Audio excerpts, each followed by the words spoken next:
If you invest in a person, he will invest in another person. You're raising a generation of kids that understand the importance of giving back. The investment pays off.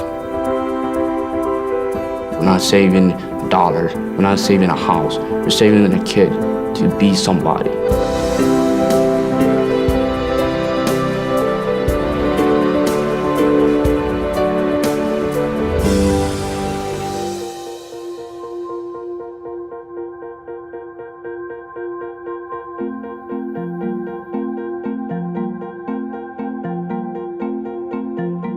Well, I think during those informal learning times, some of the most important learning happens. Boxing and mixed martial arts. What's up? What's up? It teaches you about teamwork skills and how to get along with each other, because in life it's really like if you don't get along with people, you're not going to get anywhere. They also serve to connect kids, to connect them in their lives to something bigger than their families or their schools, but to a community.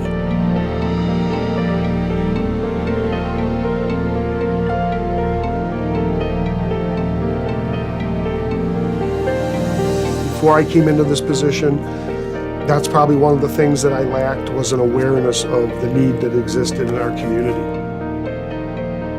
Access is different for each youth.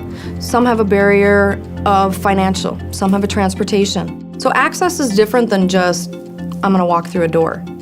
We have to ask them all different types of questions on why do they come, what would you like to see here? So access again is programs. Do we have a program or an event that they want to come to?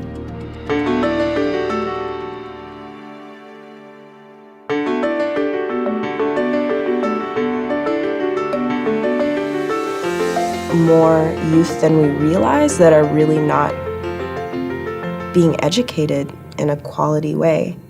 So then when it comes to out of school time, I found that youth were completely capable of doing things for their community, and that in turn, which actually a lot of research kind of backs up, when youth have the chance to do things outside of school time, they see that they can succeed. I don't really see another quality way of improving the lives of youth than to engage youth. Funding is a challenge, but the greatest challenge is engaging young youth, getting them to be part of a program they want to. By networking, getting my voice out, and helping other youth give their voice out through me to other youth and to other adults, I'm connecting them in certain topics or what's going on in our government, what's going on in our community, in our nation, or even outside of our country.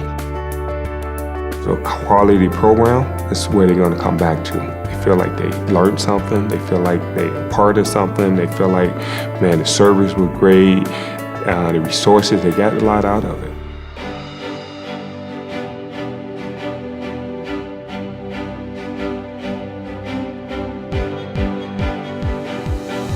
So we've had, for the last couple of years, a planning process with the school districts, the county, and the cities to talk about how we can engage youth together. We found in talking to out-of-school time providers, because we went and we talked to them, they said, we just have a hard time being able to afford or having the time or the capacity to seek out professional development opportunities, to figure out how to even know or track if our programs are quality. We didn't come up with the idea to focus on quality sort of in a vacuum. But what we're able to then do as a network is pull together all the various places where expertise live. And no one's sort of saying, how are we going to measure this, and in a big way? And nobody's kind of saying, how are we going to push ourselves? What we're trying to do is bring two cities together, which is in itself complicated, and then also 4 school districts. And I think it's a pretty unprecedented effort across the country for this to be taking place, because it's very complex when you try to bring all of these public entities to the table.